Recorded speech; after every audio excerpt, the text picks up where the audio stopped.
देख रहे हैं आप, मैं हूं आपके साथ पलक शर्मा। खबर लखनऊ से है, जहां लखनऊ में आज पीपल्स पार्टी द्वारा लखनऊ में होली ईद मिलन समारोह के साथ डॉक्टर भीमराव अंबेडकर और ज्योतिबा फुले जयंती मनाई गई। आपको बता दें कि आज पीपल्स जस्टिस पार्टी द्वारा ये कार्यक्रम किया गया। कार्यक्रम में पार्टी के राष्ट्रीय अध्यक्ष राशिद जमील खान और साथ ही संरक्षक अरशद सिद्दीकी सहित कई प्रमुख नेता और गणमान्य लोग मौजूद रहे। इस मौके पर वक्ताओं ने बाबा साहब और फुले के विचारों पर प्रकाश डालते हुए समाज में प्रेम, एकता और भाईचारे का संदेश दिया है। साथ ही 2027 विधानसभा चुनाव को लेकर करीब 70 पार्टियों के संभावित गठबंधन पर भी चर्चा हुई है। कार्यक्रम का मुख्य संदेश साफ रहा, मोहब्बत ही हमारी असली पहचान है।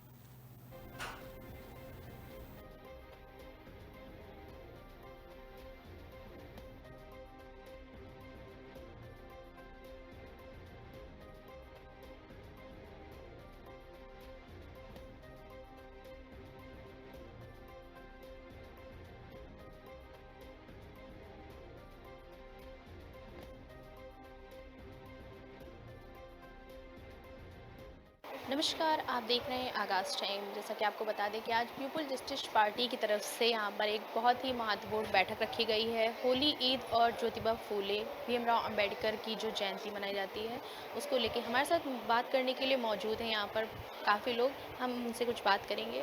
सर, क्या कहना चाहेंगे, जिस तरीके से आज इतनी बड़ी बैठक रखी गई है पीपल जस्टिस पार्टी की तरफ से, तो क्या कुछ खास अहम बैठक में क्या मुद्दे हैं, कुछ बताइए आप। देश के अंदर जिस तरीके से जो हमारी महान शख्सियत डॉक्टर भीमराव अंबेडकर साहब, जो इस देश के संविधान के निर्माता भी हैं और बहुत शोषित वंचित समाज से निकलकर और अपने समाज और पूरे देश के लिए उन्होंने एक संविधान लिखा, जिस संविधान के अंतर्गत भारत के सभी लोगों को, जो बिल्कुल आखिरी पायदान पे था उसको भी, और सभी लोगों को एक समान अधिकार इस देश के अंदर मिले। वोट का अधिकार मिला, शिक्षा का अधिकार मिला और इज्जत से जीने का इस देश के अंदर उसको अधिकार मिला। और उसी क्रम के अंदर ज्योतिबा फूले का भी जन्मदिन है आज, तो उनका भी जन्मदिन आज मनाया जा रहा है। करीब 100 साल हो गए उनकी आज जन्मदिन को, 200 साल, तो 200 ही जयंती है उनकी, ज्योतिबाई फूले जी की। तो वो भी जिस समय उन समय में थे जब वो आए इस दुनिया के अंदर, तो उसमें बहुत ज़्यादा भेदभाव था। जिस समाज से वो आते थे उनके समाज के लोग शिक्षा ग्रहण भी नहीं कर सकते थे और उन्होंने बहुत ज़्यादा संघर्ष करके, बहुत संघर्ष किया उन्होंने, संघर्ष करके। और उनकी पत्नी सावित्रीबाई फूले और फातिमा शेख जी ने मिलके, फातिमा शेख के घर के अंदर भारत में उन्होंने पहला स्कूल खोला और जिसके अंदर सभी को शिक्षा मिल सकती थी, क्योंकि सभी के लिए शिक्षा भारत में उस समय नहीं थी। बहुत भेदभाव था, शूद्रों के साथ बहुत ज़्यादा अत्याचार था, उनको शिक्षा का अधिकार नहीं था और बहुत सी चीज़ें थी, सामाजिक असमानता बहुत थी, जिसके लिए ज्योतिबा फूले ने बहुत संघर्ष किया। और संघर्ष का नतीजा है कि आज इस देश के अंदर जो शूद्र हैं, एससी हैं, एसटी हैं, ओबीसी हैं, माइनॉरिटी हैं, सभी लोग लगभग एक समान होने के उसके रास्ते पे अग्रसर हैं। कि ये लग रहा है कि अगर हम लोग इस प्रयास को, उनके जिस काम को आगे बढ़ाते रहेंगे और हर समाज को शिक्षित करते रहेंगे, क्योंकि सारी कामयाबी की जो चाबी है वो शिक्षा है।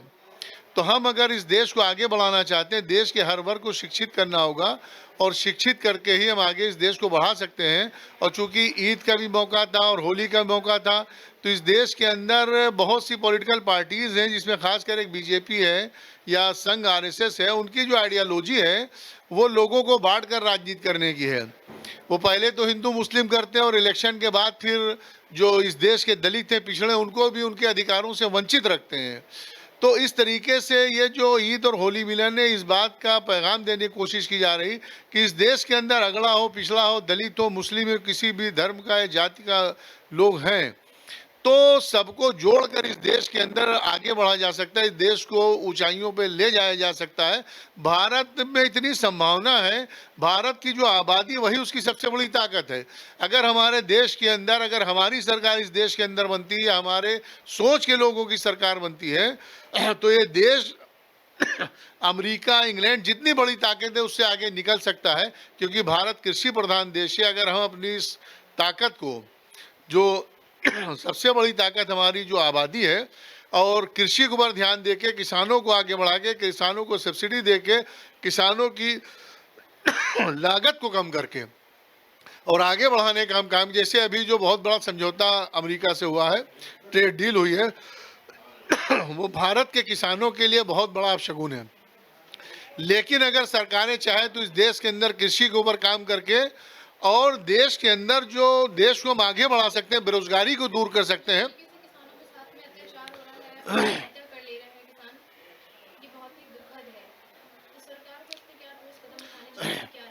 देखिए, जितनी भी पार्टियां हैं वो गलत रास्ते पर चल रही हैं। किसी भी देश के अंदर किसानों को आगे बढ़ाने के लिए, देश को आगे बढ़ाने के लिए जो लागत है उसकी कम करना पड़ेगा।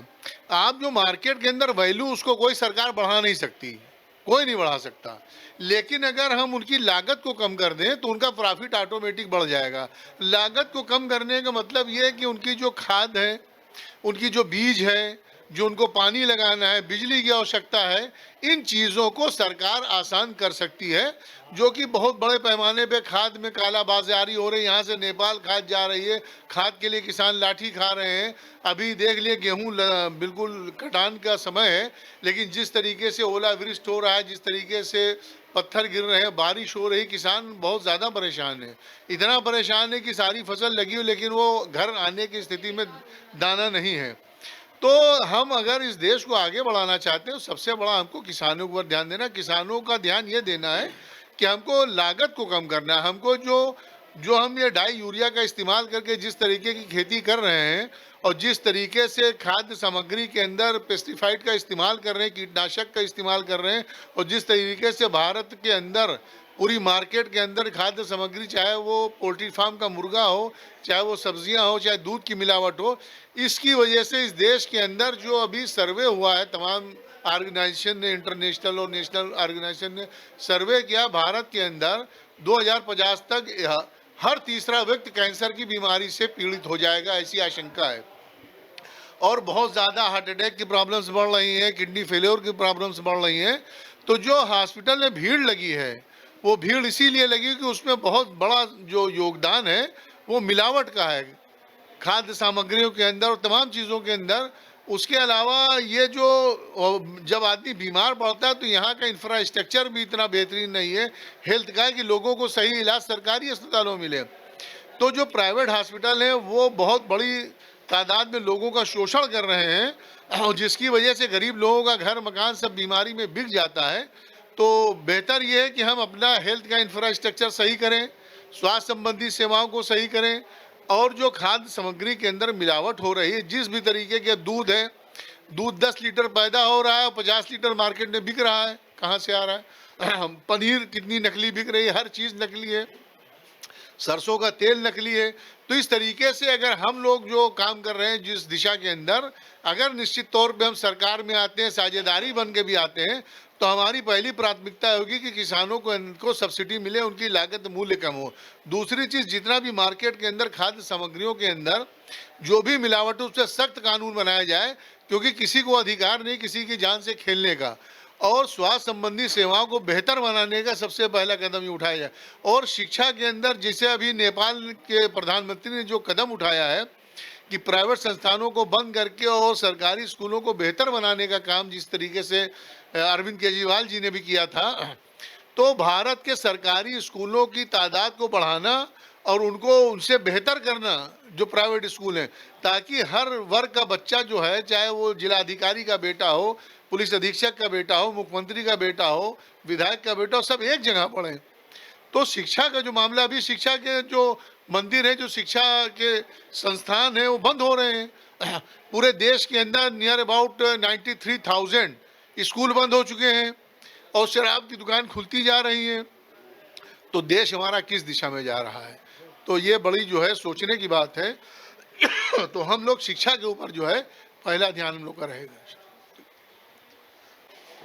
हमारे साथ बात करने के लिए आदिल सिद्दीकी मौजूद हैं, हम उनसे कुछ बात करेंगे। सर, क्या कहना चाहेंगे जिस तरीके से पीपल जस्टिस कम्युनिटी आज ईद, होली और अंबेडकर की जयंती पे जिस तरीके से आयोजन किया हुआ है, क्या कहना चाहेंगे उसको? देखिए, ये प्रोग्राम है ये समाज में भाईचारा पैदा करने के लिए। पीपल जस्टिस पार्टी एक राजनीतिक दल के साथ साथ समाज में कैसे भाईचारा पैदा हो उसके लिए काम कर रही है। क्योंकि जो नफरत बढ़ रही है आज हमारे प्रदेश में, देश में, उसको ख़त्म करने के लिए ये एक अहम पहल है। ये पहल सारे राजनीतिक दल को करना चाहिए। अफसोस है कि सब उसी रंग में ढले हुए हैं। यही ज़रूरत पड़ी जब एनआरसी सीए का आंदोलन चल रहा था, जब घंटा घर पे आंदोलन चल रहा था कि पॉलिटिकल पार्टीज के लोग दूरी बना लिए थे। उस समय मुसलमान शब्द अल्पसंख्यक में आने लगा। मुसलमानों को राजनीतिक दल नाम लेने से कतराने लगे। राहुल गांधी के उस समय से 1 साल पहले मुसलमान शब्द ट्वीट करने में 1 साल लग गए। अखिलेश यादव दूरी बना रहे थे मुसलमान तो। वोट तो चाहिए सबको। उसी एनआरसी सीए आंदोलन से पैदा हुई ये political party people justice party इस देश में, इस प्रदेश में मजलूमों की आवाज़ बनेगी। वो उन मजलूमों की जिनकी आज के हालात में राजनीतिक दल नाम लेना नहीं चाह रहे हैं, जिनको अपना वोट बैंक बिखराव की नज़र आना चाहती है। हमारे मरहूम सांसद इलियास आज़मी साहब के बनाई हुई पार्टी, इलियास आज़मी साहब ने अपने पूरे 70-75 साल के राजनीतिक जीवन में 3 पॉलिटिकल पार्टीज़ की फाउंडेशन रखी। एक बहुजन समाज पार्टी की, उसकी हालत आपने देखी है। जब तक आज़मी साहब और काशीराम साहब मिल के इस पॉलिटिकल पार्टी को चला रहे थे तो जनता के मुद्दों पर चल रही थी। आम आदमी पार्टी के पॉलिटिकल अफेयर कमेटीज़ के मेंबर और फाउंडर मेंबर आम आदमी पार्टी के इलियास आज़मी साहब तब तक थे जब तक वो सत्ता में आ गई। 1 साल के सत्ता जब देखा कि ये सत्ता निरंकुश हो गई है, केंद्रित हो गई है एक आदमी के हाथ में, उन्होंने आम आदमी पार्टी छोड़ दी। आम आदमी पार्टी सत्ता में रहते हुए, सबसे टॉप पोजीशन पर रहते हुए आम आदमी पार्टी को लात मार दी। ऐसी राजनेता को आप कहीं नहीं देखेंगे। जो बहुजन समाज पार्टी को सत्ता को छोड़ दिया, समाजवादी पार्टी को सत्ता को लात मार दिया, आम आदमी पार्टी को सत्ता को लात मार दिया, जिसमें टॉप लीडरशिप में थे, क्योंकि वो निरंकुश हो गई थी, अपनी ही जनता के लिए कुछ करना नहीं चाहती थी। तब इलियास आज़मी साहब ने सोचा कि ये एक पॉलिटिकल पार्टी खड़ी करके इस देश के मजलूमों की आवाज़ बनी जाए। अफसोस कि वो 2-3 साल जीवित रहे पॉलिटिकल पार्टी बनाने के बाद। उनका इंतकाल के बाद ये पॉलिटिकल पार्टी फिर से काम करना स्टार्ट की है। आने वाले चुनाव में आपको देखेंगे ये उत्तर प्रदेश में लोगों की पसंद बनेगी। हम एक बार लड़ेंगे हारने के लिए, दूसरी बार लड़ेंगे हराने के लिए, और तीसरी बार हम इस प्रदेश में कब्जा करके दिखाएंगे। एक सवाल हमारा और है आपसे कि जिस तरीके से उत्तर प्रदेश में कहा जाता है कि जीरो टॉलरेंस की सरकार चल रही है, महिलाएं सुरक्षित हैं, उस पे आपका क्या कहना है कि क्या वाकई में महिलाएं सुरक्षित हैं जिस तरह की कूटनीति चल रही है? हमें तो नहीं लगता। हमने अभी 6 महीने पहले की वाकया बता दें। मुख्यमंत्री अपनी पीड़ा को मुख्यमंत्री से कहने वाली एक महिला कह के दाऊसफा में आती है, शाम में उसके साथ बलात्कार हो जाता है। देश की राजधानी में विधानसभा से 200 मीटर की दूरी पर जब महिलाएं सुरक्षित नहीं है तो दूर गांव में महिलाएं कहाँ सुरक्षित रहेंगी? उस पार्टी के पास जिसके पास कुलदीप सेंगर जैसे शख्स हों, प्रज्वल रेवन्ना जैसे आदमी हो, उस सरकार में आप महिलाओं को सुरक्षित कैसे पा सकती हैं? जो खुद महिलाओं के साथ छेड़छाड़ अभद्र भाषा का प्रयोग करने वाले लोग, तो उसमें उस सरकार में महिलाएं कहाँ सुरक्षित रह पाएंगी? जिस तरीके से हिंदू विश्व परिषद वालों ने कल जो है गांधी प्रतिमा पे एक धरना दिया है, उन्होंने कहा है गौ रक्षा के लिए गौ को जो है राष्ट्र पशु घोषित किया जाए, और कहीं ना कहीं देखा जाता है कि पहले से ज़्यादा आयात और निर्यात इंटरनेशनल मार्केट में हो रहा है, तो उसको लेके आप क्या कहना चाहेंगे? देखिए, गौ तस्करी और गौ कशी के नाम पर इस देश में दलितों के साथ, मुसलमानों के साथ उत्पीड़न का एक सर्टिफिकेट मिल गया है। लेकिन निर्यात जब सरकार करती है तो हिंदूवादी संगठन शोध क्यों रहे थे? सरकार से डरते क्यों है? अभी एक भाजपा का मुख्यमंत्री ने कहा कि मुसलमानों आप घरों में खाइए, गौमांस खाइए। भाजपा चुप है। मुख्यमंत्री आदेश फरमान दे रहा है कि आप घरों में खाइए गौमांस, और हम उस गौ को माता मानते हैं। और वो भाजपा का हिंदू जो आजकल योगी आदित्यनाथ की मुकाबला कर रहा है हिंदूवादी नेता होने पर, वो मुसलमानों से कह रहा है गौ जो हिंदुओं का नहीं हो सकता, जो अपने धर्म का नहीं हो सकता, वो उस प्रदेश का क्या होगा जो आसाम में कर रहा है। भाजपा हिंदुत्व के नाम पर आई और हिंदुओं का सबसे ज्यादा उत्पीड़न कर रही है, उनके धार्मिक आस्थाओं का उत्पीड़न कर रही है।